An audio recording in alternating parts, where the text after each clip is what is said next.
Welcome વિદ્યાર્થી મિત્રો. આપણે JEE નીટમાં આજે દ્રવ્યમાન કેન્દ્રના કન્સેપ્ટનો અભ્યાસ કરવાનો છે. તો એકચ્યુઅલી દ્રવ્યમાન કેન્દ્ર એ શું છે અને એની જરૂરિયાત શા માટે? આપણે જ્યારે પણ ફિઝિક્સ ભણીએ છીએ તો જરૂરિયાતને આપણે ધ્યાનમાં લઈએ છીએ. ભાઈ આ જરૂરિયાતના આધારે આપણે આ કન્સેપ્ટ ભણીએ છીએ. તો દ્રવ્યમાન કેન્દ્ર એક મેથેમેટિકલ કન્સેપ્ટ છે. એકચ્યુઅલી મેથેમેટિકલ મોડેલિંગ છે. સાદા શબ્દોમાં કહો તો એક ગણિત ખ્યાલ છે. તો તમને એમ થાય ગણિતિક ખ્યાલ એટલે શું?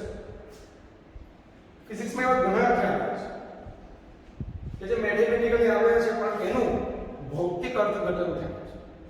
મતલબ કે ફિઝિક્સની કોઈ ઘટનાઓને એ મેથેમેટિકલ એપ્રોચ દ્વારા સારી રીતે સમજાવી શકાય. તો દ્રવ્યમાન કેન્દ્ર એક મેથેમેટિકલ મોડેલિંગ છે, એક ગણિતીય ખ્યાલ છે અને ફિઝિક્સના જટિલ પ્રશ્નો ઉકેલ માટે આ ખ્યાલ આપણે ગણીએ છીએ. તો જટિલ પ્રશ્નો કયા? તો એ પ્રશ્નો છે કણોના તંત્રનું ડાયનેમિક્સ. એ છે કણોના તંત્રનું ડાયનેમિક્સ. કણોના તંત્રનું ગતિ વિજ્ઞાન. તો કણોના તંત્રના ગતિ વિજ્ઞાન માટે દ્રવ્યમાન કેન્દ્ર ખૂબ અગત્યની સંકલ્પના અથવા કન્સેપ્ટ છે. હવે તમને એમ થાય કે સર આગળ કણ શબ્દ આપણે ભણ્યો કે જેમાં ધારો કે એક ઢાળ છે, ઢાળ પરથી કોઈ પદાર્થ સરકીને ઢાળના તળિયા, તો આના જુદા જુદા કણો એક સરખા સમયમાં એક સરખું અંતર કાપે છે. આ સંજોગોમાં સમગ્ર પદાર્થની ગતિને, રેખીય ગતિ, તેના કોઈ પ્રતિનિધિ કણની ગતિ તરીકે આપણે વર્ણવીએ છીએ. અને આ બિંદુને કાઇનેમેટિક્સમાં આપણે કણ તરીકે ઓળખતા. પણ જ્યારે ડાયનેમિક્સ આવે, ગતિનું કારણ લાવે કે ગતિનું કારણ કોણ? બળ. તો પછી આપણે શું કરતા હતા? બધા બળોને આપણે આ બિંદુ પાસે દર્શાવતા. સમજી લો m નો પદાર્થ હોય તો mg વજન બળ, લંબ બળ, અને ધારો કે આ સપાટી છે તો ઘર્ષણ જેવું એક બળ, એ પણ આપણે એક જ બિંદુ પાસે લાગતા બતાવ્યા. તો આડકતરી રીતે ત્યારથી તમે દ્રવ્યમાન કેન્દ્રની સમજણ મેળવી ચૂક્યા કે જ્યારે પદાર્થ રેખીય ગતિ કરતો હોય ત્યારે તેના બધા જ કણો એક સરખા સમયમાં એક સરખું અંતર કાપતા. અને આ સંજોગોમાં પદાર્થની ગતિને આપણે એના કોઈ પ્રતિનિધિ કણની ગતિ તરીકે વર્ણવીએ છીએ. જાણે કે પદાર્થનું બધું જ દર, જાણે કે પદાર્થનું બધું જ દર તેના કોઈ બિંદુએ કેન્દ્રિત થયું હોય કે આપેલ બાહ્ય બળની અસરે અથવા આપેલ બળની અસરે પદાર્થ ગતિ કરે. પદાર્થ શું કરે છે? ગતિ કરે. તો જે બિંદુએ કેન્દ્રિત થયું છે એ બિંદુને આપણે આઈડેન્ટિટી આપે, છોકરો આવે નામ આપવાની જરૂર પડે. તો ફિઝિક્સમાં એક નવું બિંદુ આવે. અત્યાર સુધી કોણ કહેતા હતા? આજથી આપણે એને કહીશું દ્રવ્યમાન. પણ હવે તો પછી નવું શું છે? આ બધું ભણી ગયા તો કે નવું તો ખરેખર ઘણું નવું છે. શું નવું છે? તો સમજો એક ઘટના છે. ધારો કે એક પદાર્થ ગતિ કરતો આ એક પદાર્થ છે અને પોતે કંઈક ગતિ કરી રહ્યો છે. પદાર્થ કંઈક ગતિ કરી રહ્યો છે. અચાનક આ પદાર્થ કંઈક ટુકડાઓમાં ફેરવાય. આ ટુકડો અને આ ટુકડો વિવિધ દિશાઓમાં ગતિ કરે છે. કઈ દિશામાં કયો ટુકડો કેટલા વેગ સાથે કે વેગમાન સાથે ગતિ કરશે એને સમજાવતો ખ્યાલ એ જ દ્રવ્યમાન કેન્દ્રનો ખ્યાલ છે. ધ્યાન આપજો, બીજી કોઈ રીતે આને સમજવાની ટ્રાય કરશો, જટિલતા કોમ્પ્લેક્સિટી ખૂબ વધી જતી જોવા મળશે, ખૂબ વધી જશે. પણ અચાનક આ પદાર્થમાં કંઈક રૂપાંતરણ થાય છે, પદાર્થ એના ઘટકોમાં વેચાઈ જાય છે અને હવે એના જે ઘટક ટુકડાઓ છે કઈ રીતે કઈ દિશામાં કેટલા પ્રવેગથી કેટલા વેગથી કેટલા વેગમાનથી કઈ ટ્રેજેક્ટરી પર, ટ્રેજેક્ટરી એટલે ગતિપથ પર ગતિ કરશે, બધાનો સાર એ આપણે દ્રવ્યમાન કેન્દ્રથી મળે છે. તો ટૂંકમાં અત્યારે આપણે દ્રવ્યમાન કેન્દ્રની ગતિની કોઈ ચર્ચા કરતા નથી. બેઝિકલી આપણે દ્રવ્યમાન કેન્દ્ર કેવી રીતે શોધાય માત્ર એ જ ઘટનાનો અભ્યાસ કરીએ, એ રીતનો અભ્યાસ કરીએ, પ્રક્રિયાનો અભ્યાસ કરીએ કે જેના દ્વારા તમે દ્રવ્યમાન કેન્દ્ર એને શોધી શકો છો. તો ચાલો સૌથી પહેલા આપણે વ્યાપકતાથી વિચારીએ. ત્રિપરિમાણ પદાર્થ અથવા ત્રિપરિમાણ અસતત દળ વિતરણ ધરાવે, અસતત દળ વિતરણ ધરાવે. અંગ્રેજીમાં એના આપણે કહીશું ડિસ્ક્રીટ. ડિસ્ક્રીટ મતલબ અસતત દળ વિતરણ ધરાવે. કણોના તંત્રનું દ્રવ્યમાન કેન્દ્ર.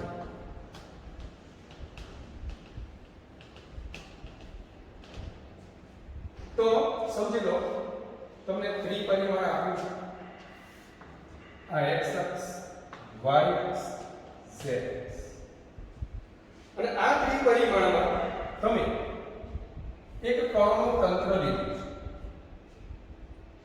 જેના જુદા જુદા કણો, કણ 1, કણ 2, કણ n ના સ્થાન સદિશો અનુક્રમે વેક્ટર r1,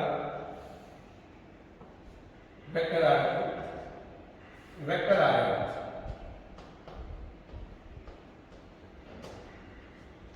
તો હવે આ તંત્ર જ્યાં m1 m2 mn દળના કણ ડિસ્ક્રીટ છૂટા છવાયા રહેલા છે, આ કણોના તંત્રમાં દ્રવ્યમાન કેન્દ્ર કેવું બિંદુ છે, સેન્ટર ઓફ માસ COM લખો અથવા ફક્ત C લખો. એક એવું બિંદુ છે કે જેનો સ્થાન સદિશ વેક્ટર RCM, જેનો સ્થાન સદિશ વેક્ટર RCM તમે એક મેથેમેટિકલ સૂત્ર દ્વારા મેળવી શકો છો. અને થિયરીના લેક્ચરમાં મેં તમને આ બાબત સમજાવ્યું, સેન્ટર ઓફ માસની આ બાબત સમજાવ્યું કેવી રીતે આ સૂત્ર બન્યું. પણ vector RCM is equal to m1 vector r1 plus m2 vector r2 plus up to mn vector rn divided by m1 plus m2 plus up to n. સંકેતોમાં લખીએ તો sigma mi vector ri I is equal to 1 to n divided by sigma m. ચાલો, જો તંત્રનું કુલ દળ capital M તો આપણે એમ કહી શકીએ sigma mi from I is equal to 1 to n is equal to શું થશે કેપિટલ M. તો આ જ પરિણામ 1 by capital M sigma from I is equal to 1 to n mi vector ri થી બતાવી શકીશું. ચાલો, ત્રિપરિમાણ છે, દ્રવ્યમાન કેન્દ્રનો સ્થાન સદિશ છે. તો દ્રવ્યમાન કેન્દ્રનો સ્થાન સદિશ પોતે ત્રણ યામ ધરાવે, xcm, ycm, zcm. જ્યાં xcm is equal, ધ્યાન આપજો, xcm is equal, ચાલો શું કહેશો, sigma mixi divided by sigma m અથવા 1 upon n sigma mix. શું સમજાય? m1x1 plus m2x2 plus up to mnxn divided by m1 plus m2 plus up to n. આ જ રીતે તમે ycm માટે લખી શકો, zcm માટે લખી શકો, જે મેં થિયરી નોટમાં તમને લખીને આપ્યું છે. તો વિદ્યાર્થી મિત્રો, મેઇન વાત છે કે આ સમીકરણ જે ગણિતનું એક અગત્યનું સમીકરણ છે અને તમને ધોરણ 10 ની થોડી ઘણી યાદ અપાવે આંકડાશાસ્ત્ર અને ફિઝિક્સ. જ્યારે સૂક્ષ્મ પાર્ટિકલ સાથે સંકળાય છે તો ત્યારે ફિઝિક્સની અંદર ખાસ ધ્યાન રાખો, આવા અંકગણિતીય મતલબ કે આંકડાશાસ્ત્ર ને લગતા ખ્યાલ કે ડગલે ને પગલે આવતા હોય. આગળ જતા આપણે RMS એમાં પણ ગણિતના જ આવા આંકડાશાસ્ત્રની સચોટ માહિતીઓનો ઉપયોગ કર્યો છે. વિદ્યાર્થી મિત્રો, અહીંયા તમે એ જુઓ કે કઈક પદોનો સરવાળો છેદમાં એટલા જ પદોનો દળ હોય, એટલા જ પદોનો બીજો સરવાળો છે. તો આ તો સરેરાશને મળતો આવતો પદ છે. જ્યારે તમે ધોરણ 10 માં સરેરાશ કિંમત શોધતા તો ત્યારે તમે શું શોધતા? અવલોકનનો સરવાળો છેદમાં અવલોકનોની સંખ્યા. અહીંયા actually vector r1, vector r2 અને વેક્ટર rn એ આપણા અવલોકનો છે અને મળતું પરિણામ પણ વેક્ટર r નું છે. પણ વેક્ટર r કોની સાથે ગુણાયેલું છે? તો કે દળ સાથે. દળ સાથે ગુણાયેલું છે તો આને આપણે બોલીશું દળ ભારી સરેરાશ સ્થાન. શું બોલીશું? દળ ભારી સરેરાશ માસ વેઇટ એવરેજ પોઝિશન. તો આ આપણું દળ ભારી સરેરાશ સ્થાન. બીજું એક ખૂબ અગત્યની વાત છે કે તમે કોઈ પણ ધારો કે i નો કણ લીધો, તેનો દળ mi વેક્ટર ri ને આપેલ ઉગમ બિંદુની સાપેક્ષ અથવા તમે સંદર્ભ બિંદુ શબ્દ પણ લખી શકો છો, ની સાપેક્ષ કણના દળની ચાક માત્રા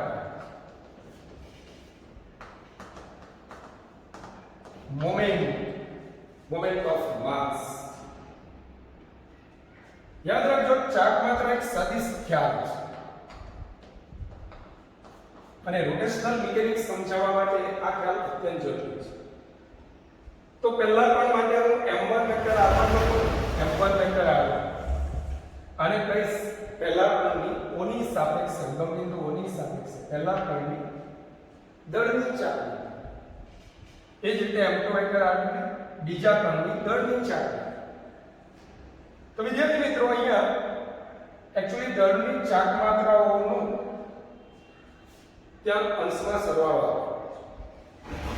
હવે જો હું આવું કંઈક કરું કે જો વેક્ટર RCM બરાબર 0 વેક્ટર અથવા 0 ઉગમ બિંદુ, તો આ સ્થિતિમાં તમે શું કહેશો? મને ચાલો બોલો. વેક્ટર RCM 0 વેક્ટર જો 0 હોય તો શું થશે? તો આપણું સૂત્ર શું હતું? વેક્ટર RCM બરાબર sigma mi vector ri divided by capital. હવે કેપિટલ M આ તો શૂન્ય છે તો sigma mi vector r where I is equal to 1 to n. मतलब કે 0 is equal to m1 vector r1 plus m2 vector r2 plus up to mn vector.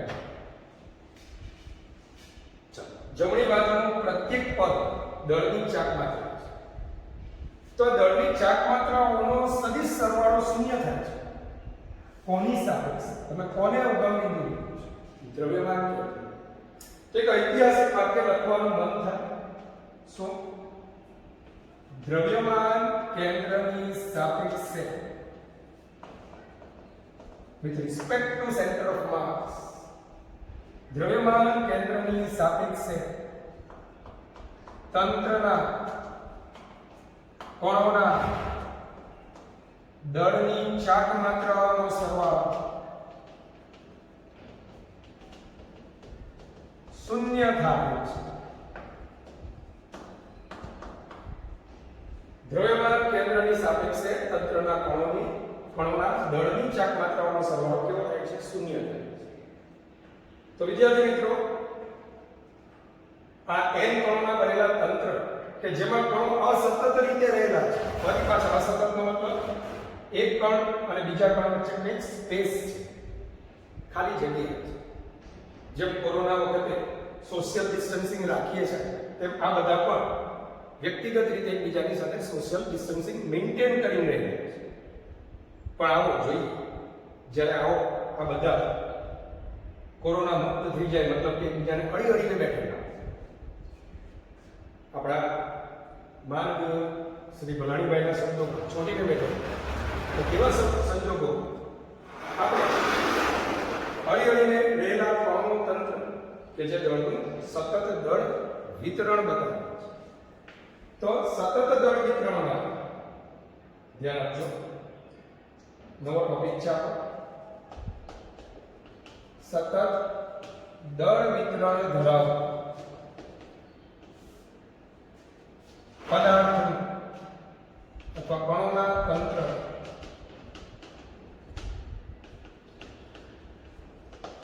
દ્રવ્યમાન. સતત દળ વિતરણ ધરાવતા કણોના તંત્રનું દ્રવ્યમાન કેન્દ્ર આપણે મેળવ્યું છે. આ માટે ધારો કે મારો એક મિત્ર, વિદ્યાર્થી મિત્ર મને મળવા આવે. સામાન્ય રીતે મળવા આવે તો કંઈક નાસ્તો કે સમજી કંઈક લઈને આવવું જોઈએ. પણ એ મારો વિદ્યાર્થી મિત્ર જ્યારે સ્કૂલની બહાર એણે જોયો કે આવો પથ્થર એને છે, તો મારા માટે પથ્થર લઈને આવે છે. મારવા માટે નહીં, એવા મેં કોઈ કામ કર્યા નથી કે કોઈ મને મારી છે, પણ મારી પાસે ફિઝિક્સ ભણેલો છે એટલે જીવનમાં પણ ફિઝિક્સ, વ્યવહારમાં પણ ફિઝિક્સ એ જુએ છે. અને એને થયું કે આ પથ્થરનું દ્રવ્યમાન કેન્દ્ર શોધવું જોઈએ. સર એમ ફ્રી છે, મને સરને આપણે આપી દઈએ કે સર મને પથ્થરનું દ્રવ્યમાન કેન્દ્ર શોધી આપો. પથ્થર મને આપે છે અને હું જો મૂર્ખ હોઉં તો હું એનું દ્રવ્યમાન કેન્દ્ર શોધવા, તો હું મૂર્ખ નથી, આમાં મારી જિંદગી પસાર નથી. હું એને કહ્યું કે ભાઈ તું જાતે શોધી લે. હું તને કન્સેપ્ટ આપું છું. શું કન્સેપ્ટ આપું? કે પ્રત્યેક કણના દળ અને તેના સંદર્ભ બિંદુથી સ્થાન સદિશ vector r1 vector r2 vector r લઈને vector RCM is equal vector RCM is equal m1 vector r1 plus m2 vector r2 plus m2 mn vector rn upon m1 plus m2 plus m2 mn. આ સૂત્રમાં તો કિંમત મૂકી દે, તમને જવાબ મળી જશે. બોલવું સહેલું છે, કરવું એટલું જ અઘરું છે. કેવી રીતે? પદાર્થ એટલે કે પથ્થર કેટલા કણોનો બનેલો છે? તો કે અસંખ્ય કણોનો બનેલો છે. એક કણનું દળ શોધવું, એનો સંદર્ભ બિંદુને અનુલક્ષીને સ્થાન સદિશ શોધવો, આ બધી બાબતો એ આપણને જીવન જીવવા માટે, જે જીવનને જીવવું પડે ને એ જીવવાથી મુક્ત કરી દે. ટૂંકમાં તમારું જીવન સ્થિર બની જાય. તમારી આખી જિંદગી આ પથ્થરની પાછળ વેડફાય છે. બરાબર? કારણ શું? એક આ પથ્થર અસંખ્ય કણોમાં બનેલો, એક કણનું દળ અને એનું સ્થાન સદિશ શોધવું એ અઘરી બાબત છે. કદાચ મારો વિદ્યાર્થી મિત્ર એના જીવન આટલા ભાગ માટે m1 r1 m2 r2 વગેરે વગેરે શોધી શકશે. એના પછી એને આ પોતાના પથ્થરનો ભવ્ય વારસો એના પેઢીને આપવી પડે, જો હોય તો. બરાબર? જો સંતાન હોય તો. અને એમાં પણ ઘણા ઉપવાસ લેવા પડે. એના સંતાનને ફિઝિક્સ આવડતું હોવું જોઈએ, ડાયો હોવો જોઈએ, જે આજકાલ હોતા જ નથી. બરાબર? અને બીજું કે બાપ દાદા મિલકત આપતા હોય, પથ્થર થોડા આપતા હોય, તો એનો છોકરો થોડો માનવાનો. પણ ટૂંકમાં આ પથ્થર માટે અસતત કણોના દળ વિતરણ માટેનું સૂત્ર vector RCM is equal to m1 vector r1 plus m2 vector r2 to mn vector rn upon m1 plus m2 plus m2 સૂત્ર લાગુ ન પાડી શકે. તો શું કરીએ? આ પ્રોબ્લેમને સોલ્વ કરવા માટે શું કર્યું? તો આ વખતે આપણને મદદ કરશે આપણા ભગવાન ન્યૂટન. ન્યૂટન કહેશે કે ભાઈ અનિયમિત પદાર્થ છે, નિયમિત હોત તો આપણે ફટાફટ કહી શકીએ. શું કે ધારો કે આ ગોળો છે અને આ ગોળામાં દળ વિતરણ બધે સમાન છે. તમે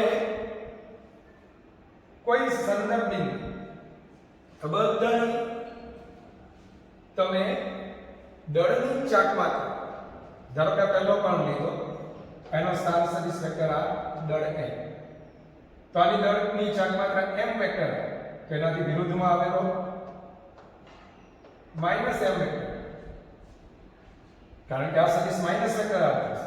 જે બિંદુને અનુલક્ષીને દળની ચાકમાત્રાઓનો સરળ શૂન્ય થતો હોય તો તેને દ્રવ્યમાન કેન્દ્ર કહેવાય. આમ જો નિયમિત આકાર ધરાવતો અને નિયમિત દળ વિતરણ ધરાવતો પદાર્થ હશે, નિયમિતનો મતલબ ઉપર જે દળ છે એટલું જ અહીંયા દળ છે. આવો ગોળો હોય તો પાછું ન ચાલે કે ઉપર એલ્યુમિનિયમ હોય ને નીચે લોખંડ હોય, તો ત્યાં દળની ચાકમાત્રાઓ આ બિંદુને અનુલક્ષીને શૂન્ય નથી થતી. આગળ જોઈશું, આપણે વધારે તમને પૂછવા માંગતો નથી, પણ સંમિત પદાર્થ એટલે તો હું ફટાફટ લખી દેતા કે હા દ્રવ્યમાન કેન્દ્ર તો એ પદાર્થના ભૌમિતિક કેન્દ્ર પર છે. આ તો અનિયમિત પદાર્થ છે, પણ નિયમિતનું તો મને ખબર છે કે નહીં? અનિયમિત છે પણ મને નિયમિતનું તો ખબર છે કે નહીં. તો હું શું કરું? આવા પદાર્થોને, આવા અનિયમિત આકારના પદાર્થોને હું અમુક નિયમિત આકારમાં ફેરવી દઉં. ધારો કે મેં સમઘન બતાવ્યું અને સમઘનના કેન્દ્રની સાપેક્ષે દળની ચાકમાત્રા શૂન્ય થતી હોય છે. હવે આ સમઘન કોનું રિપ્રેઝેન્ટેટિવ છે, કોનું પ્રતિનિધિ છે? તો કે આટલા ભાગમાં રહેલા બધા જ કણોનો પ્રતિનિધિ સમઘન છે. આ બધા ભાગનું દળ ધારો કે ડેલ્ટા m, તો ડેલ્ટા m ને આપણે બોલીશું દળ ખંડ. આના સૂક્ષ્મ કદને કહીશું કદ ખંડ. આમાં સ્થાન સદિશ, માફ કરજો, વેક્ટર r છે. તો આપણો આખો પદાર્થ આવા નિયમિત આકારમાં આપણે વહેંચીએ. જ્યાં સપાટી પાસે પહોંચીશું ત્યાં નાના નાના ગોળાઓમાં પણ વહેંચીશું. આ તો એક એપ્રોચ છે, આવું કરવાનું નથી. આપણે તો રેગ્યુલર શેપના જ શોધવાનું, પણ એપ્રોચ કે આખા પદાર્થને નિયમિત આકારોમાં વહેંચી કે જે નિયમિત આકારના દ્રવ્યમાન કેન્દ્રોના સ્થાન આપણે જાણતા. હવે આખા પદાર્થને ભૂલી જાઓ, આ નિયમિત આકારોને ધ્યાન, આવા દળ ખંડોને ધ્યાન. જો પદાર્થમાં આવા દળ ખંડો delta m1, delta m2 up to delta mn અને એના સ્થાન સદિશો vector r1, vector r2 up to vector rn, તો દ્રવ્યમાન કેન્દ્રનો સ્થાન સદિશ vector rcm is equal to delta m1 vector r1 plus delta m2 vector r2 plus up to delta mn vector rn divided by delta m1 plus delta m2 plus up to delta m. સંકેતમાં લખવું હોય sigma from I is equal to n, I is equal to 1 to n mi delta mi vector r upon sigma delta m. તો આ રીતે તમે લખી શકો. જો પદાર્થનું કુલ દળ કેપિટલ M હોય તો તમારો આ સૂત્ર vector RCM is equal to sigma from I is equal to 1 to n delta mi vector ri upon capital. આ જ રીતે એનો x ઘટક લખી શકો xcm sigma delta mi xi upon capital I is equal to 1. આ જ રીતે ycm zcm તમને લખતા આવડે છે. પણ વિદ્યાર્થી મિત્રો, ધારો કે આ પદાર્થ વધારે પડતો અનિયમિત છે, આટલા શેપમાં પણ દળનું વિતરણ સરખું નથી, તો શું કરીશું? તો હજુ આને નાના ખંડોમાં વિભાજિત. હજુ આટલા નાના ખંડમાં પણ જો દળનું વિતરણ નિયમિત ન હોય, પેલા ગોળાની છે, તો હજુ એને આપણે નાના નાના ખંડમાં વિભાજિત. હજુ નાના ખંડમાં વિભાજિત. આટલું બોલતા સ્ટ્રાઇક તો થવી જ જોઈએ કે હું શું કહી રહ્યો છું. હું શું કહી રહ્યો છું કે આવા સૂક્ષ્મ પદોનો સરવાળો થઈ જશે અને સૂક્ષ્મ પદોનો સરવાળો મેળવવાની ક્રિયાને શું કહેવાય? સંકલન. તો આ આપણો સરવાળો હવે શામાં પરિણમશે કે સંકલનમાં પરિણમશે. આપણો સરવાળો શામાં પરિણમશે? સંકલનમાં પરિણમશે. ચાલો તો આપણે સંકલન જોઈએ કે vector RCM is equal to શું આવશે? Vector RCM is equal to જેમ પદો સૂક્ષ્મ ને સૂક્ષ્મ ને સૂક્ષ્મ બનતા જાય તો સંકલન સરવાળો સંકલનમાં પરિણમે. એક્ચ્યુઅલી એની વ્યાખ્યા આપણે ભણાવેલી છે મેં તમને એપ્લાઇડમેન્ટ્સ, એટલે હું અહીંયા ડાયરેક્ટ લખું છું. વેક્ટર RDM ડેલ્ટા ને બદલે dm અને નીચે સંકલન, જેને તમે કુલ દળ જો m હોય સંકલન વેક્ટર RDM લખી શકો. ઘટકોના સ્વરૂપમાં લખવું હોય તો x ઘટક, y ઘટક અને z 1/n સંકલન x dm, 1/n સંકલન y dm, 1/n સંકલન z. માફ કરજો.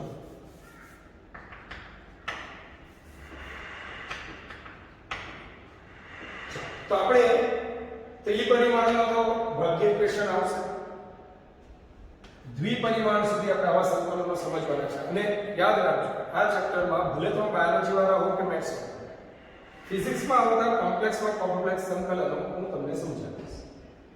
તમારે માત્ર એ સંકલનોના પ્રકાર મેથડ તમારે તો કમ્પ્લીટલી યાદ રાખવાનું છે. બાયોલોજી વાળા તમને એ જાણવા જેવું છે કે ભાઈ બધું આપણે ભોગવાનું નથી ફિઝિક્સમાં. થોડું સમજ તો હું તમામ વસ્તુઓના સંકલન પણ સમજાવીશ. ચાલો તો આપણે નેક્સ્ટ ટોપિક તરફ જઈએ. વિદ્યાર્થી મિત્રો, બે કણોના તંત્રના દ્રવ્યમાન કેન્દ્ર ભણતા પહેલા સતત દળ વિતરણ માટે કેટલીક દળની ઘનતા વિશે પ્રાથમિક સમજ મેળવી.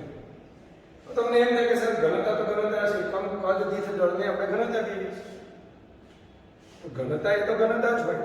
તો પછી આમાં દળની ઘનતાઓ આવું મારે લખવાનું કારણ શું છે?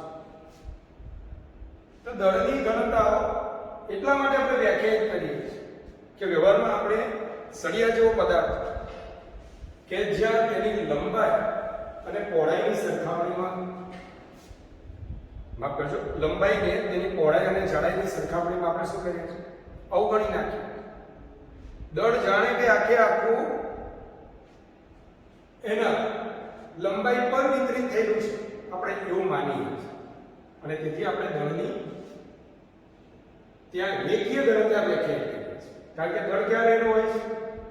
કે આ દળ એક લંબાઈ. તો સૌથી પહેલા દળની રેખીય ઘનતા અથવા દળની રેખીય દળ ઘનતા તમે આવું પણ બોલી શકો. તેનો સામાન્ય સંકેત આપણે લેમ્બડાથી ઓળખીએ છીએ. અને એકમ લંબાઈ દીઠ દળને રેખીય દળ ઘનતા. આવી દળ ઘનતાઓ હું તમને કહીશ. અચળ પણ હોઈ શકે, ચલ પણ હોઈ શકે.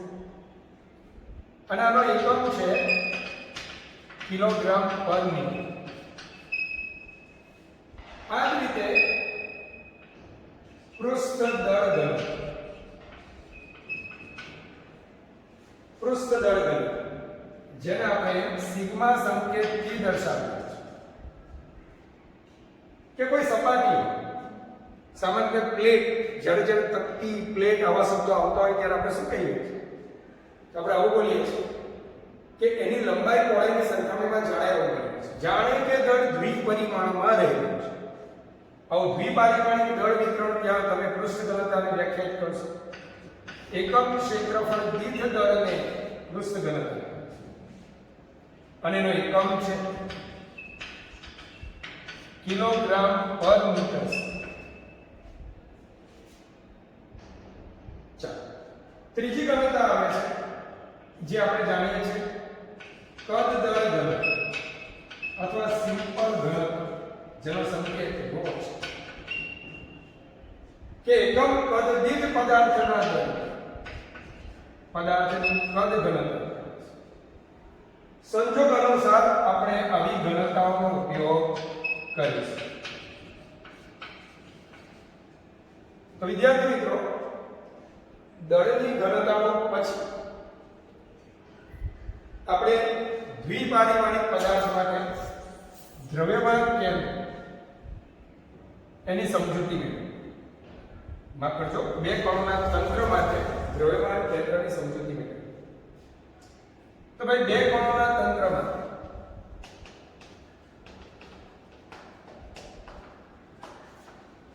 દ્રવ્યમાન કેન્દ્ર સમજવા માટે આપણે સૌથી પહેલા બે કણો એક રેખાનું નિર્માણ કરે. તો M1 M2 દળના બે કણો લીધા છે. આ કણો એક રેખા પર રહે છે. ચાલો, ધારો કે આ x અક્ષ પર રહે છે. ઉગમ બિંદુ એ આપણું સંદર્ભ બિંદુ છે અને એનાથી M1 નું અંતર x1, M2 નું અંતર x2 છે. તો M1 નો એક્સિયમ x1 થશે, M2 નો એક્સિયમ x2 થશે.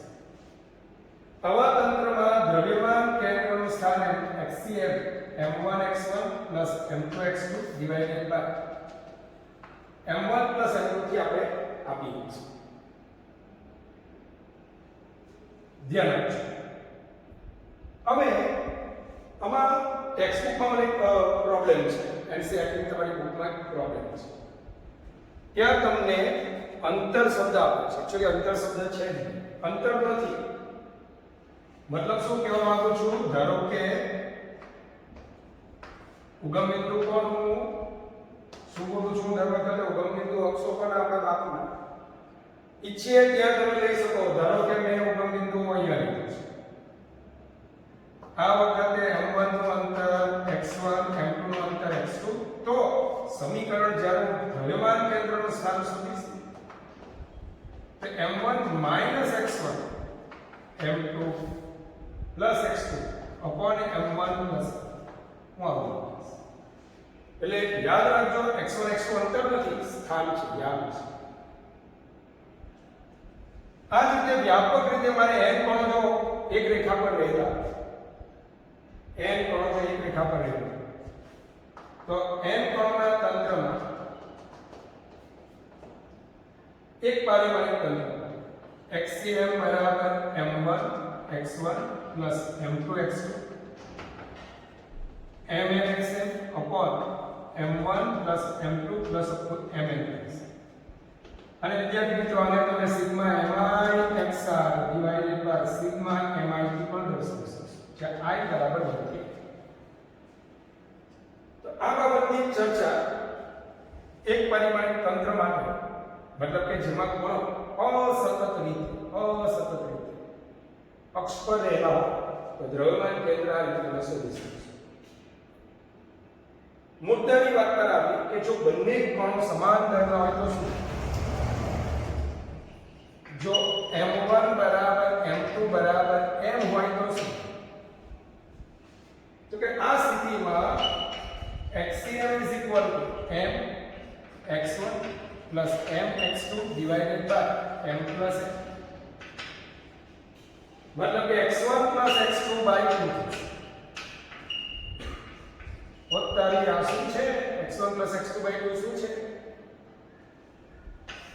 તો x1 plus x2 by 2 એ આ બંનેનું મધ્ય બિંદુ છે. M1 અને M2 જો બંને સમાન દળના કણો હોય તો એમનું દ્રવ્યમાન કેન્દ્ર બરાબર મધ્યમાં. પણ ધારો M1 બરાબર 10 કિલો, M2 બરાબર 1 કિલો, અને આ બે કણો પૈકી M1 કણ 1 મીટર અંતર અને M2 દળનો કણ 10 મીટર અંતર અથવા 9 મીટર અંતર. અથવા 6 m2 બરાબર 9 કિલોગ્રામ છે. થોડું આપણે તમને સાદું રૂપ સરળ અને 10,000 વાંધો નથી. હવે m1 9 કિલોગ્રામ, m2 1 કિલોગ્રામ, તો HCl is equal to m1 9 ગુણ્યા 1 plus m2 1 into 10 divided by 9 plus 4. तो 9 10 19 છેદમાં 1.9. તો દ્રવ્યમાન કેન્દ્ર ક્યાં જોવા મળ્યું? 1.9 મીટર ડિસ્ટન્સ.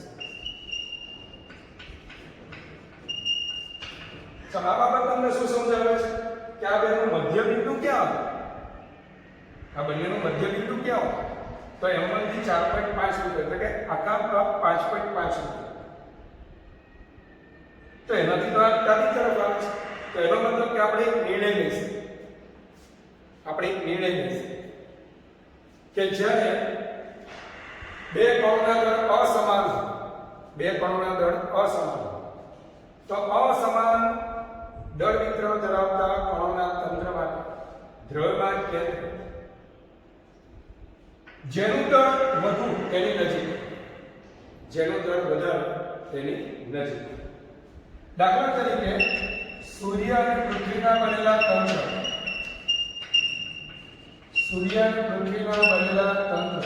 દ્રવ્યમાન કેન્દ્ર ક્યાં હશે? તો સૂર્ય અને પૃથ્વીના બનેલા તંત્રનું દ્રવ્યમાન કેન્દ્ર સૂર્યની નજીક હોય છે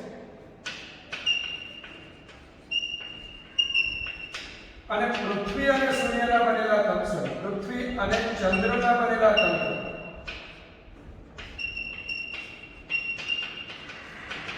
તો પૃથ્વી અને ચંદ્રના બનેલા તંત્રનું દ્રવ્યમાન કેન્દ્ર એ પૃથ્વીની અંદર હશે. આ દ્રવ્યમાન કેન્દ્ર ક્યાં હશે? પૃથ્વીની અંદર હશે. તો આ વિદ્યાર્થી મિત્રો, કેમ પૃથ્વીની અંદર? તમારો પ્રશ્ન પૂછવો જોઈએ મને. તેનો રીઝન છે કે આપણે પૃથ્વીને, આ ચંદ્રને, પૃથ્વીને સમમિત દળ વિતરણ ધરાવતો પદાર્થ લઈ, એક સમાન દળ વિતરણ ધરાવતો. તો પૃથ્વીનું બધું જ દળ નહીં, આ પૃથ્વી પણ એક બિંદુવત બને, ચંદ્ર પણ એક બિંદુવત બને. હવે આ બે કોણોના તંત્રનું દ્રવ્યમાન કેન્દ્ર બને છે. તે કામ કરો, ઉગમ બિંદુ પૃથ્વીના કેન્દ્રને લઈ, પૃથ્વીથી ચંદ્રનું જે અંતર છે એ ચંદ્રનો એક્સિયામ થશે, પૃથ્વીનો એક્સિયામ 0, કારણ કે પૃથ્વીના પર ઉગમ બિંદુ પર લીધું છે. અને આ રીતે ગણતરી કરતા તમને તંત્રના દ્રવ્યમાન કેન્દ્રમાં જે એક્સિયમ મળશે, એક્સિયમ એ પૃથ્વીની ત્રિજ્યા 6400 કિલોમીટર કરતાં પણ ઓછા અંતરે હશે. ગુરુત્વાકર્ષણ નામના ચેપ્ટરમાં બધા ડેટા આપ્યા છે. તો તમે શું કરો? એક્સિયમ ઇઝ ઇક્વલ ટુ પૃથ્વી માટે એક્સિયમ 0, તો mass of earth 0, mass of moon r divided by m plus. તમે આ ગણતરી કરીને કઈ જવાબ મેળવશો ને, એ જવાબ 6400 કિલોમીટર કરતા ઓછા હશે. મતલબ પૃથ્વીના કેન્દ્રની અંદર દ્રવ્યમાન કેન્દ્ર હશે. તો આટલી બધી ચર્ચા પરથી તમને દ્રવ્યમાન કેન્દ્ર વિશે એટલી તો કલ્પના થઈ ગઈ હશે કે એક કાલ્પનિક બિંદુ છે. દ્રવ્યમાન કેન્દ્ર વાસ્તવિક નથી, શું છે? કાલ્પનિક બિંદુ છે. અને એના દ્વારા વિદ્યાર્થી મિત્રો, એના દ્વારા ઘણા જટિલ પ્રશ્નોને તમે સહેલાઈથી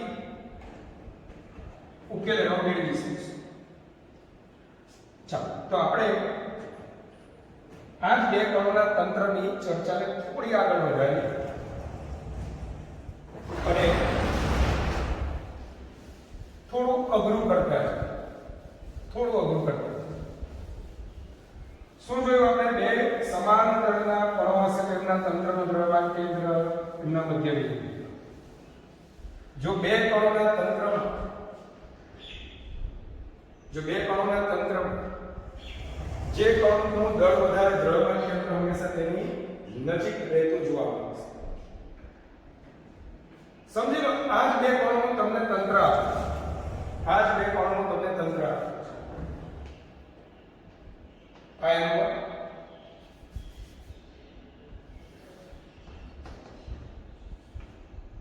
ધારો કે M1 દળનો કણ છે, બીજો જે કણ છે એનો દળ M2 છે. આ બંને કણોનું દ્રવ્યમાન કેન્દ્ર ધારી લો કંઈક આ બિંદુ છે. બે કણો વચ્ચેનું અંતર આ છે. સાબિત કરીએ શું કે દ્રવ્યમાન કેન્દ્રના અનુલક્ષીને દરેક કણની દળની ચાકમાં નો સદિશ સરવાળો શૂન્ય હોય છે. એ આપણે સાબિત કરીએ. ચાલો આટલા અંતરને r1 નામ આપીએ, આટલા અંતરને r2. તો વિદ્યાર્થી મિત્રો આનો એક્સિયમ શું થશે તો કે x1 r x2 +r. અને દ્રવ્યમાન કેન્દ્ર પોતે ઉગમ બિંદુ પર મેં લઈ લીધું છે, તો દ્રવ્યમાન કેન્દ્રનો એક્સિયમ શું થશે? શૂન્ય. તો m1x1 m2x2 divided by m1 plus m0. m1 minus r1 plus m2 r2 m1 plus m શૂન્ય સાથે ગુણાકાર શૂન્ય. તો minus m1 r1 plus m2 r2 is equal to 0. તો દળની ચાક માત્રાઓનો સદિશ સરવાળો અહીંયા શબ્દ બોલીશું ઐચ્છિક સરવાળો શૂન્ય છે. મતલબ કે અગત્યનું પરિણામ m1 r1 is equal to m2. બે કણોના તંત્ર માટે m1 r1 is equal to m2. બંને દળની ચાક માત્રા સમાન મૂલ્યની પરસ્પર વિરુદ્ધ દિશામાં. બીજું r1 upon r2 લખો તો અહીંયા શું આવશે? m2 by m. હું છેદમાં યોગ પ્રમાણ લઉં, છેદમાં હું યોગ પ્રમાણ લઉં.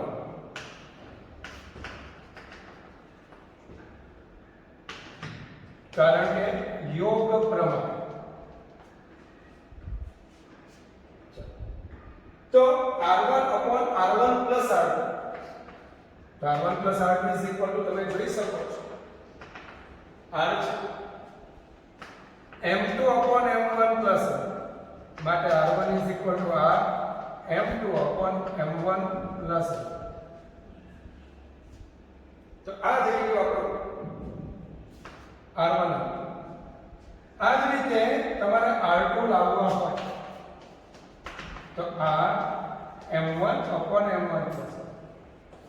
થોડું ચેક કરો, બંનેમાં r સમાન છે, બંનેમાં m1 plus m2 પણ સરખા છે. તો r1 શોધતી વખતે અંશમાં m2, r2 શોધતી વખતે અંશમાં m1. આનો આપણે ઉપયોગ કરીશું. તો આ પરિણામોને યાદ રાખવાના છે. હવે આપણે બે કણોના તંત્રની વાત કરીએ, જે એક પારિમાણિક તંત્ર. સળિયો પણ એક પારિમાણિક તંત્ર. થિયરીમાં મેં તમને બોર્ડની થિયરીમાં નિયમિત દળ વિતરણ ધરાવતા સળિયા માટે એનું દ્રવ્યમાન કેન્દ્ર મધ્ય બિંદુ પર છે એવું સાબિત કર્યું. પણ આજે આપણે એક અનિયમિત દળ વિતરણનો પ્રશ્ન છે. ક્વેશ્ચન આવો છે કે L લંબાઈનો પાતળો સળિયો એને આપણે x અક્ષ પર રાખેલો છે. તેનો એક છેડો x બરાબર 0 પાસે છે. જોઈએ, ધારો કે આપણો x અક્ષ છે.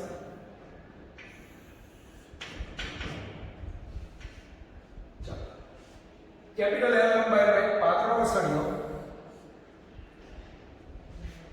એનો એક છેડો x બરાબર 0 પાસે એટલે ઉગમ બિંદુ પર રહેલો છે. તો સ્પષ્ટ છે કે બીજા છેડાનો એક્સિયમ શું થશે? x બરાબર l થશે. હવે આ સળિયામાં જે દળ વિતરણ છે નિયમિત નથી. જો નિયમિત દળ વિતરણ હોય તો દ્રવ્યમાન કેન્દ્ર ક્યાં હોય? બરાબર નથી. પણ આ દળ વિતરણ નિયમિત નથી. દળ વિતરણ અનિયમિત છે. આ સ્થિતિમાં શું એની રેખીય દળ ઘનતા વ્યાખ્યાયિત થશે. સામાન્ય રીતે રેખીય દળ ઘનતાને આપણે લેમ્બડા સંકેતથી દર્શાવીએ છીએ. ધારો કે ધારી કે રેખીય દળ ઘનતા તમને લેમ્બડા 0x આપે. પહેલા તો મને એક વખત અચળ છે કે અચળ છે જેટલું લેમ્બડા 0 જ્યાં લેમ્બડા 0 એક અચળાંક એટલું લેમ્બડા 0 હોત તો એ અચળ પણ અહીંયા તો x ની સાથે સાથે લેમ્બડા બદલાય છે. મતલબ કે x બરાબર 0 છેડાથી l તરફ જાઓ લેમ્બડાનું મૂલ્ય વધતું છે. તો હવે પ્રશ્ન એવો છે કે x બરાબર 0 છેડાની સાપેક્ષે સળિયાના દ્રવ્યમાન કેન્દ્ર સ્થાન શોધો. x બરાબર 0 છેડાની સાપેક્ષે સળિયાના દ્રવ્યમાન કેન્દ્રનું શું શોધવાનું કીધું છે? સ્થાન. એક કણનો વિચાર કરવા જાઓ ત્યાં જ મને એમ થઈ જાય કે ભાઈ આ મારી પેઢી પૂરી થઈ છે, મારો છોકરો ક્યારે મોટો થઈ જાય, કોની સાથે પાણી જાય, મને તો કઈ ખબર જ નથી. તો મારે તો આ જ સેશનમાં આને પૂરું કરવાનું છે.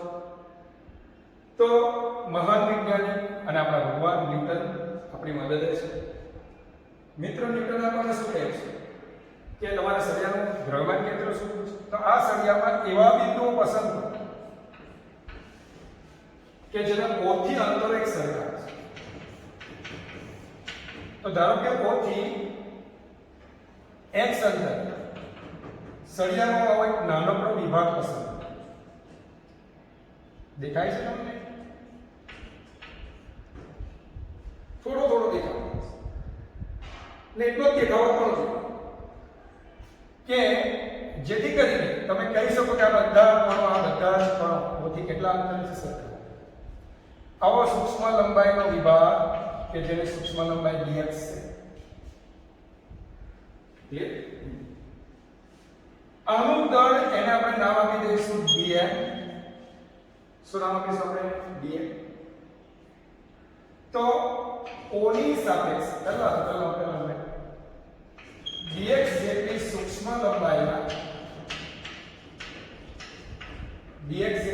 લંબાઈના વિભાગનું દળ dm બરાબર લેમ્બડા.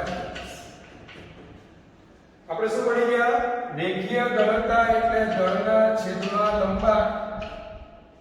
તો દળ બરાબર રેખીય ઘનતા ગુણ્યા દળ બરાબર શું આવશે? રેખીય ઘનતા ગુણ્યા સૂક્ષ્મ વિભાગની લંબાઈ dx. અને આટલા વિભાગ પૂરતી લેમ્બડા અચળ છે, x કો બદલાતો નથી. તો dm બરાબર લેમ્બડા 0 x dx. સતત દળ વિતરણ માટે દ્રવ્યમાન કેન્દ્રનું સૂત્ર શું હતું? 1/√2 સંકલન x dx અપન સંકલન. હા, મને આખા સળિયાનું જો દળ આપી દીધું હોત કેપિટલ M, અહીંયા હું શું લખું? કેપિટલ, પણ મને આપ્યું. વિદ્યાર્થી મિત્રો, સંકલન x x તો x lambda naught x dx છેદ સંકલન dx તો lambda naught x dx. Limit ક્યાંથી ક્યાં સુધી આવે છે? અચ્છા, x બરાબર 0 થી x બરાબર l પર 0 થી l 0 થી. હવે સંકલન તો તમને ખૂબ આવડે. તો xcm is equal to lambda 0 અચળ. અરે અહીંયા તો ઘણા તમને એક મહાનુભાવની ચર્ચા કરવાની હતી. એક મહાનુભાવ મારા શરૂઆતના વર્ષમાં આવ્યા. સર dm તો ઉડી જાય, આ પીછડા એ પણ ઉડી જાય, ખાલી x જ આપો. તો આવું ન કરતા બીજું સંકલનની અંદર આ x પણ ન ઉડે. કોણ કેન્સલ થાય? જે અચળ હશે એને પહેલા બહાર આપો. અચળે ખાસ બહાર જો તમારી કોમન મિસ્ટેક થાય. જે અચળ હોય તેને પહેલા બહાર લાવો પછી કેન્સલ. x ને તમે કેન્સલ ન કરતા, સંકલનની પ્રક્રિયા છે, આ પ્રક્રિયાઓનો ગુણોત્તર છે. પદોનો ગુણોત્તર પછીથી છે, પ્રક્રિયા બાદ જે સોલ્યુશન આવે તેનો ગુણોત્તર પછીથી થાય.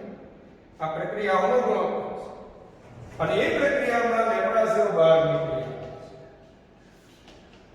સંકલન x² dx divided by lambda naught x dx from 0 to L 0 to L. हाँ હવે કેન્સલ થઈ શકે. x³ by 3 0 to L x² નું સંકલન સૂત્ર તમે જાણો છો, સંકલન x raised to n dx n+1 upon n+1 plus c. આપણે આવું ભણતા હતા, c ની કોઈ જરૂરિયાત નથી કારણ કે આપણે લિમિટ આપી છે. તો x² by 0 to L, ચાલો 2 by 3 પહેલા x ને બદલે L³ minus 0 L² minus પહેલા x ને બદલે n મૂકવાનું, ત્યારબાદ x ને બદલે આપણે શૂન્ય મૂકીએ છીએ. ક્લિયર? તો 12 by 3 L³ by L². તો આ થઈ ગયો x. આ નીટના લેવલનો ક્વેશ્ચન, એક્ચ્યુઅલી નીટમાં પૂછાયેલો ક્વેશ્ચન. JEE માં શું છે તો એ જાણવા માટે હવે હું ક્વેશ્ચન બદલી નાખીશ. હું રેખીય ઘનતાને કઈ ઘાત આપી દઉં છું. બરાબર જોજો, રેખીય ઘનતાને શું આપી દીધી? ઘાત આપી. હવે જેને બની દીધી બંને ભાઈ બહેન જ છે, ભાઈ મોટો છે, બેન નાની, બેન JEE ભાઈ મોટો. ચાલો બેનને સમજી લીધી, ભાઈને સમજી. લેમ્ડા બરાબર લેમ્ડા 0 x છે. અને ક્વેશ્ચનમાં થોડું જટિલતા આપણે શું રાખીએ? હા, તો જેને બધીમાં ક્વેશ્ચન આવો છે, હું પ્રોપર તમને એની રકમ પર લખી આપીશ. પણ ક્વેશ્ચન આવો છે કે જો લેમ્ડા બરાબર લેમ્ડા 0 x n હોય તો HCM વિરુદ્ધ n નો આલેખ x બરાબર 0 છેડાથી દ્રવ્યમાન કેન્દ્રનું સ્થાન HCM વિરુદ્ધ ઘાતનો આલેખ આપણે દોરવાનો છે. સેમ ઘટના આપણે જોઈએ. અચ્છા પૂછે લેમ્ડાને ગાંડી તું ચલ કે અચળ, તો શું કહેશે? હું તો ચલ છું. x બદલાય છે, હું પણ બદલાવું છું. હું તો ચલ છું. સારું, તો ચલ છું. અમે તમે વિભાજિત કરીએ, એટલો નાનો ખંડ લઈએ કે જેથી આટલા ખંડ પૂરતી તો બદલાય નહીં. સારું, તો આટલા ખંડ માટેનો દર dm સેમ છે, પણ x રેસ્ટ સેમ છે, x રેસ્ટ. હવે શું આવશે? આ બોર્ડને રાખીએ આપણે, કમ્પેરિઝન માટે કામ લાગશે. તો HCM is equal to lambda naught, હવે છે x raised to n+1 dx x raised to n dx x raised to n dx. વિદ્યાર્થી મિત્રો, lambda naught cancel, 0 to L 0 to L. સંકલન x raised to n+2 divided by n+2 x raised to n+2 divided by કોણ છે n+1, અહીંયા n+1 આવશે. ભૂખ લાગી એનો અહેસાસ થાય છે. તો 0 to L. ક્લિયર? અરે ભાઈ જે ઘાત છે તમે ઉમેરેલી છે.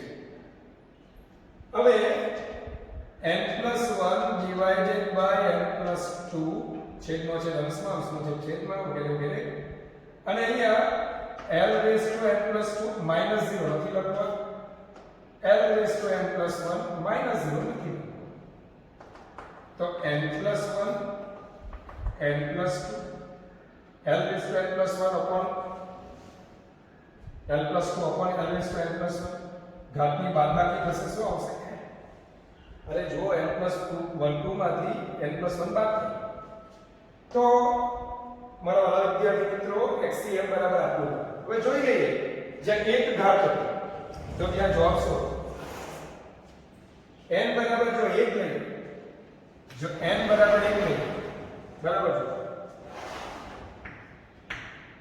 છે, કે લેમ્બડા બરાબર lambda 0 x raise to n માં જો n બરાબર 0 લઈએ, n બરાબર 0 લઈએ, આપણે આલેખ દોરવાનો છે, n બરાબર 0 લઈએ તો 0 + 1 l/2. अच्छा, तो xm बराबर l/2 मतलब કે સળિયાનો મધ્ય બિંદુ પર n બરાબર 1 લઈએ मतलब કે લેમ્બડા 0 x રેસ ટુ 1 એટલે લેમ્બડા 0 x मतलब કે આગળનો દાખલો 12/3 0.66 અથવા 67 જમણી તરફ કસો n બરાબર 2 લઈએ xm is equal to 2 + 1 3 l/5 કે ભૂલ હોય તો કહેતા રહેજો. ચાલો તો સોરી 2 છે તો 2 + 4 સોરી 0.75 હજુ જમણી તરફ થશે. આ જ રીતે n બરાબર 3 લો, 3 લે ચાલો લઈ तो 3 ने 4 4l/5 0.8. આમ તમે શું જુઓ છો કે આપણો સળિયો આનો x બરાબર 0 છે, આ x બરાબર l છે. n બરાબર 1 ની કિંમત માટે n બરાબર 1 માટે દ્રવ્યમાન કેન્દ્ર ક્યાં સોરી n બરાબર 0 માટે દ્રવ્યમાન કેન્દ્ર ક્યાં હતું? મધ્ય બિંદુ l/2 સળિયાની લંબાઈ છે આપણી. n બરાબર 1 માટે 0.67, 3 માટે 2 માટે 0.75, 0.8. તો n બરાબર ઇન્ફાઇનાઇટ માટે શું થાય? જો n બરાબર અનંત તો શું થાય? બાયોલોજી કે અનંત. કેમ? અનંત ભાગ્યા અનંત બરાબર અનંત, આવું ના આવે છે. જો n બરાબર અનંત હોય તો એની ગણતરી કેવી રીતે કરવાની? આ બધી નાના પદો છે, શીખવા જોઈએ કે જો n બરાબર અનંત હોય તો આ સમીકરણ કેવી રીતે સમજાય. અનંત આવે તે કારણ શું? અનંત તો થવું છે, દ્રવ્યમાન કેન્દ્ર સળિયામાં જ રહેવું છે. x અનંત બની જાય મતલબ કે દ્રવ્યમાન કેન્દ્ર વહી ગયું, આવું થોડું આવે. તો એને ગણાય કેવી રીતે એ જ જોવાનું કે જો m બરાબર અનંત તો તમને ખબર છે કે 1/n બરાબર 0. તે આ બધાને ખબર છે. તો અહીંયા એક બાબત આવી લખું છું કે xm n+1 n+, અંશ અને છેદને હું n વડે ભાગી દઉં છું. અંશ અને છેદને હું n વડે ભાગી દઉં છું. તો 1 + 1 + 2/n. જે કિંમતો 0 પાછો માની મુકાય તો 1/0 એમ થાય. પણ જ્યારે n બરાબર અનંત મૂકીશ તો 1/n 0 2/n પણ 0 થશે. આથી xm is equal to n. તો આપણા સળિયાનું દ્રવ્યમાન કેન્દ્ર ક્યાં જોવાનું? સળિયાનું દ્રવ્યમાન કેન્દ્ર ક્યાં જોતું રહેવાનું? એના l છે, બીજા છે. તો આલેખ જો તમે દોરો xm વર્સિસ l નો જો આલેખ તમે દોરો તો આ આલેખમાં l નહીં, માફ કરજો, l. આ આલેખ તમે જ્યારે દોરો છો તો આ આલેખમાં અહીંયા આપણી લંબાઈ l અને મધ્યમાં l/2 દેખાય છે. હવે જ્યારે n બરાબર 0 થાય l/2 અને જેમ સળિયું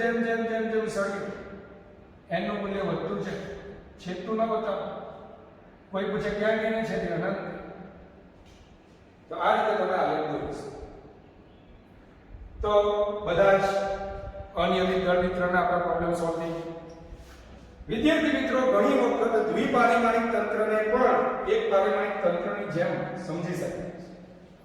એનો એક પીએમટી માં પૂછાયેલો પ્રશ્ન મારે તમને સમજાવવો છે, જે આજનો આપણો છેલ્લો ક્વેશ્ચન હશે.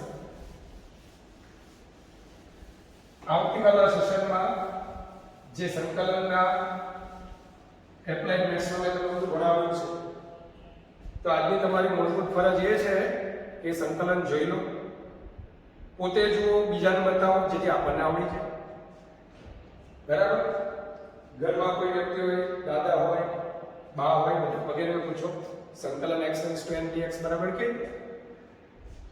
નહીં? જવાબ આપશે, કઈ વાંધો નહીં, આપણે જવાબ દાદા તમને આપણું નહીં આવડે, x * n + 1 / n + 1. ચાલો, તો આપણે વધારે વાત કરવા કરતા એક દાખલો જોઈએ. દાખલામાં તમને દ્વિપારિમાણિક તંત્ર આપેલું છે. આ તંત્રમાં 2 કિલોગ્રામ દળનો એક કણ, 8 કિલોગ્રામ દળનો એક કણ છે. ચાલો, આ ઉપરાંત બીજા બે કણો, એક 4 કિલોગ્રામ દળનો કણ છે અને અહીંયા પણ 2 કિલોગ્રામ દળનો. તમને એમ કહેવા માંગુ છે કે આ જે લંબચોરસ આકૃતિ બને છે, જુઓ જુઓ જુઓ, આ એક લંબચોરસ આકૃતિ બને છે. એમાં તંત્રનું દ્રવ્યમાન કેન્દ્ર, એનું સ્થાન શોધો. આમાં વિકર્ણ, એમાંથી કોઈ એક વિકર્ણની લંબાઈ 80 સેન્ટીમીટર છે. સમજી લો, આનું નામ આપી દો O A B C. તો વિકર્ણ OB ની લંબાઈ 80 સેન્ટીમીટર છે. બસ આટલી માહિતી છે. તો આ દ્રવ્યમાન કેન્દ્રનું O થી અંતર શોધો. દ્રવ્યમાન કેન્દ્રનું O થી અંતર શોધો. કેટલા શોધીશું? તો આને શોધવા માટે સૌથી પહેલા એ વિચાર, બબ્બે કણોમાં આપણે એક પારિમાણિક તંત્ર, એમાં બે એક પારિમાણિક તંત્રો છે. 8 kg 4 kg એક રેખા બનાવે, બીજું 2 kg અને 2 kg બીજી રેખા. પણ તમને એટલો તો ખ્યાલ હશે કે લંબચોરસના વિકર્ણ એક રૂપ હોય છે અને પરસ્પર દુભાગીય છે. સમાંતર બાજુ ચતુષ્કોણની ઓલાદ છે અને સમાંતરમાં ચતુષ્કોણ દાદા છે, એ બીજા બધા એના ચોરસ, લંબચોરસ, સમબાજુ બધા એના. બરાબર? પુત્ર પૌત્ર જેવા એટલે સમલંબ ચતુષ્કોણ ઘર છોડીને ભાગી ગયેલો નાલાયક દીકરો છે. તો આ બધી ફેમિલી છે. આ ફેમિલી મેમ્બરને ઓળખો તો મને એટલી ખબર પડશે કે આ 2 કિલોગ્રામ અને આ 2 કિલોગ્રામ એનું દ્રવ્યમાન કેન્દ્ર, જેને નામ આપી દઈએ એમ પર, બરાબર, એ બરાબર મધ્ય બિંદુ પર હશે. મતલબ કે હવે આ બેને ભૂલો, આ બેને ભૂલો, આ બેને બદલે 4 કિલોગ્રામ દળનો એક પદાર્થ લઈ, જે ક્યાં રહેલો છે? કેન્દ્ર. ચાલો, 8 કિલોગ્રામ અને 4 કિલોગ્રામ, આ બેનો આ તંત્રનું દ્રવ્યમાન કેન્દ્ર. ફરી પાછો તો આ C1 કોનું છે? C1 કોનું છે? આ બંને 2 કિલોગ્રામ દળના પદાર્થ. હવે 8 કિલોગ્રામ અને 4 કિલોગ્રામ દળના જે બે કણો છે, ધારો કે એનું દ્રવ્યમાન કેન્દ્ર C2 કોની નજીક હશે? 8 કિલોગ્રામ ની નજીક. ચલો, C2 થી 8 કિલોગ્રામનું અંતર R1 લે, જે આપણે શોધવાનું છે. આ અંતર R2 લે. C2 કોનું દ્રવ્યમાન કેન્દ્ર? 8 કિલોગ્રામ અને 4 કિલોગ્રામ દળના કણો. ચાલો, તો એક કામ કરો, તમને ખ્યાલ છે કે દ્રવ્યમાન કેન્દ્રથી આ અંતરો અને દળ, એટલે કે દળની ચાક માત્રાઓના ગુણાકાર સમાન મૂલ્ય. 8 * R1 = 4 * R2. અથવા ડાયરેક્ટ પેલું સૂત્ર તમે વાપરો ચાલશે. કયું? જે સૂત્ર આપણે અત્યારે લખ્યું, સૂત્ર ડાયરેક્ટ વાપરીએ. શું મને લગાવ્યું સૂત્રમાં મેં r1 = r તો 80 m2 એટલે કે 4 છેદમાં m1 + તો 80 ના છેદમાં 3 મીટર એ સેન્ટીમીટર છે સેન્ટીમીટર માપું છું. હવે O ની સાપેક્ષે તંત્રના દ્રવ્યમાન કેન્દ્રનું સ્થાન થોડા અક્ષર ગંદા છે માફ કરો.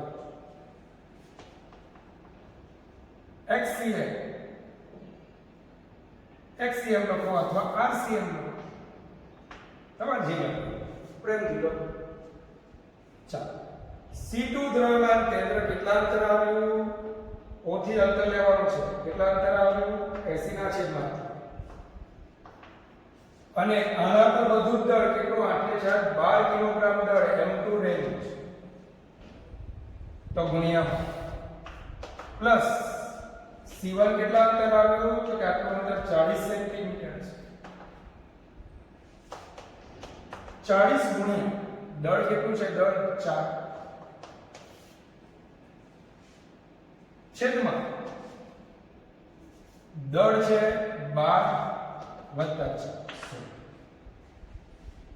3 ગુણ્યા 4 12 3 ગુણ્યા 4 12 160 16 ગુણ્યા 2 32 20 10 30 સેન્ટીમીટર બરાબર. તો આ રીતે પણ તમે સમજી શકો. હવે બેઝિકલી પ્રોબ્લેમ શું હતો ખબર તમને આ બધાને યાદ નથી બાજુ કેટલી લેવી એ નથી ખબર પડતી. બીજી કઈ મેથડથી થાય શું તમને બાજુ આપેલી છે બાજુ આપેલા તો આના યામ આપેલા આના યામ મળી શકે આના યામ તમને બાજુ આપેલી નથી એના પર તમારે આ શોધવું એની કરતા એકદમ ઈઝી છે. આ બેનું દ્રવ્યમાન કેન્દ્ર અહીંયા આ બે માટે ફટાફટ 80 ના છેદમાં 3 તંત્ર શું કરી કે 12 કિલોગ્રામ દળનો પદાર્થ O થી 80 ના છેદમાં 3 સેન્ટીમીટર અંતર અને 4 કિલોગ્રામ દળનો પદાર્થ O થી 40 સેન્ટીમીટર અંતર તો આખું તંત્ર એક પરિમાણિક થઈ ગયું અને એના પરથી તમે RCM શોધી શકો. તો વિદ્યાર્થી મિત્રો આની સાથે આજનું આપણું કાર્ય આજે સમાપ્ત કરીએ.